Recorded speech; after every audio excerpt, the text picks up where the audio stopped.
Hello student, जैसा कि आप जानते हैं कि आपका बोर्ड एग्ज़ाम बहुत ही पास में है, बहुत नज़दीक है। फरवरी में आपका एग्ज़ाम होने वाला है। तो होता है ना कि बच्चे जो पढ़े हैं, साल भर अच्छे से पढ़ाई किए हैं, जो टॉपर हैं, जो अच्छे स्टूडेंट हैं वो भी, और जो वीक हैं फिर उनकी तो बात ही क्या है। सभी लोग जो है ना थोड़ा सा एग्ज़ाम को लेके एक डर रहता है, सबका अपना अपना डर है। एक डर होता है वीक स्टूडेंट का, उनका डर है कि किसी तरह से पास हो जाएं या कुछ थोड़ा बहुत अच्छे परसेंटेज बन जाए। और जो टॉपर्स हैं या जो अच्छे स्टूडेंट हैं उनको ये डर है कि कहीं मेरा मार्क्स जो है कम ना हो जाए, किसी सब्जेक्ट में ज़्यादा मार्क्स ना कट जाएं, कहीं मेरा रैंक ना गड़बड़ हो जाए अपने स्कूल में।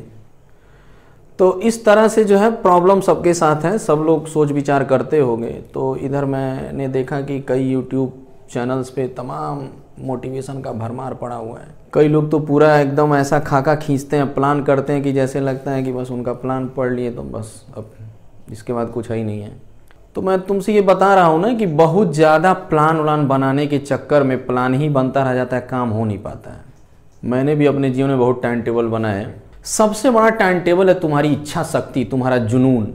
और टाइम टेबल का क्या मतलब है ना, कई वीडियो मैंने देखा है कि लोग बताते हैं कि सुबह उठ के 1 घंटा पढ़ लो तो ज़्यादा याद होगा, और दोपहर में पढ़ लोगे तो याद ही नहीं होगा।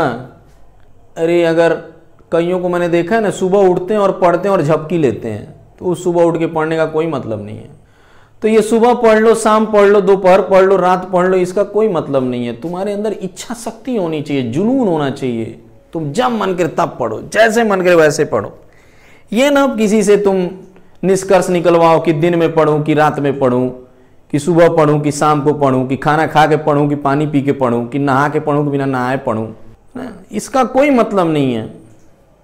अरे पढ़ो, बस पढ़ो, जब मन करे तब पढ़ो, खाना खाते हुए पढ़ो, सो के पढ़ो, बैठ के पढ़ो, लेट के पढ़ो।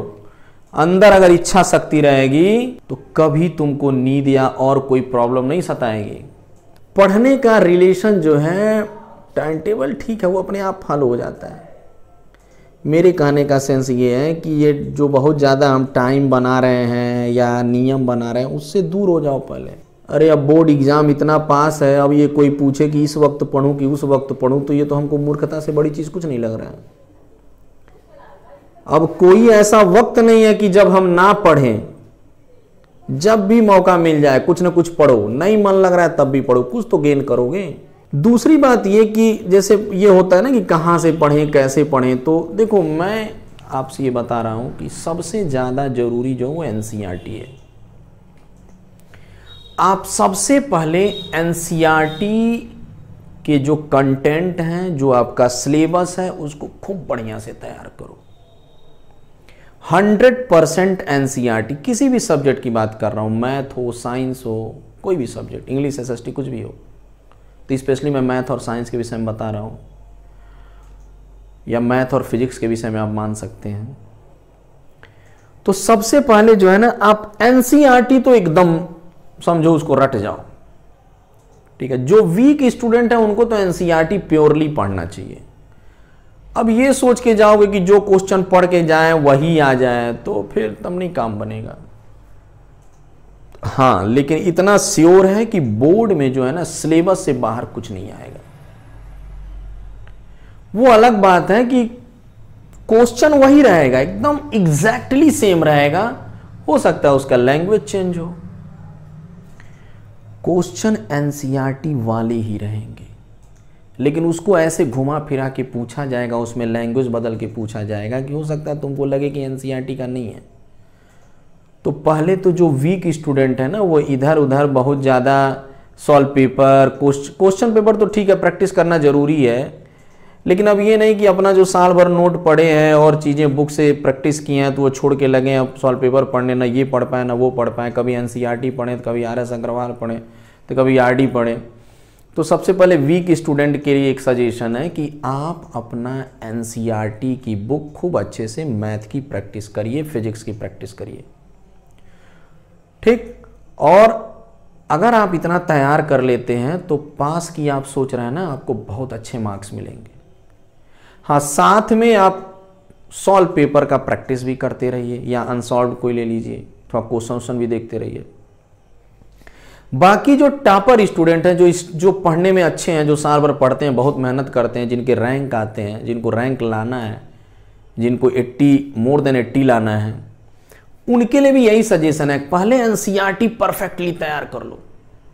अब पहले और बाद का सेंस ये नहीं कि हम पहले एनसीईआरटी पूरा बुक तैयार करके रख दें फिर दूसरा बुक, ऐसे नहीं। जैसे मान लो कोई चैप्टर हम पढ़ रहे हैं, मान लो हम अरिथमेटिक प्रोग्रेशन का चैप्टर पढ़ रहे हैं, तो अरिथमेटिक प्रोग्रेशन का हम एनसीईआरटी से पूरा खूब परफेक्टली तैयार कर लें और उसी समय हम साइड बुक और सॉल्व पेपर और कुछ वर्षों के जो पेपर आए उनके भी क्वेश्चन देख लें। एक साथ चाहिए कि एक बुक पढ़ के रख दिए तो फिर दूसरा, तो फिर गड़बड़ हो जाएगा।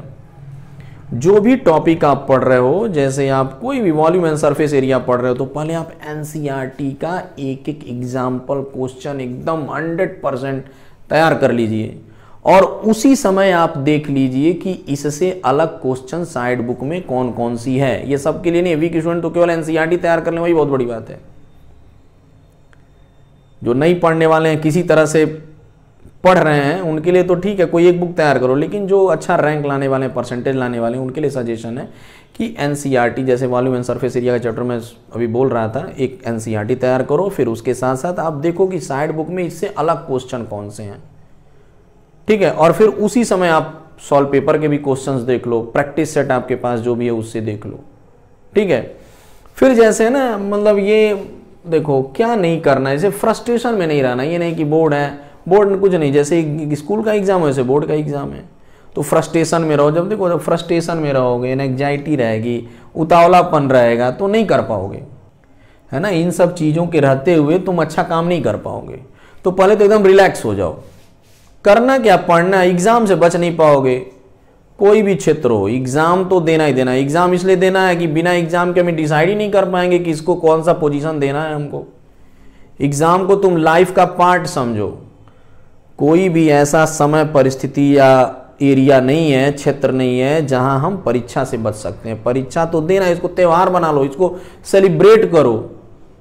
हाँ, थोड़ा सा ये है कि और टाइम में हम थोड़ा फ्री रहते हैं, एग्जाम में हम थोड़ा बाउंड हो जाते हैं कि हमको इतने समय में ये तैयार करके जाके एग्जाम की कॉपी पे डिलीवर करना है। लेकिन अब उसके चक्कर में ये नहीं कि हम उससे डरें, ये तो बहुत अच्छी बात है ना, एक दिखाने का मौका है कि हम कैसे औरों से अलग हैं या हमारी क्या औकात है, हम कितना कर सकते हैं। तो इसको सेलिब्रेट करना चाहिए, इंजॉय करना चाहिए।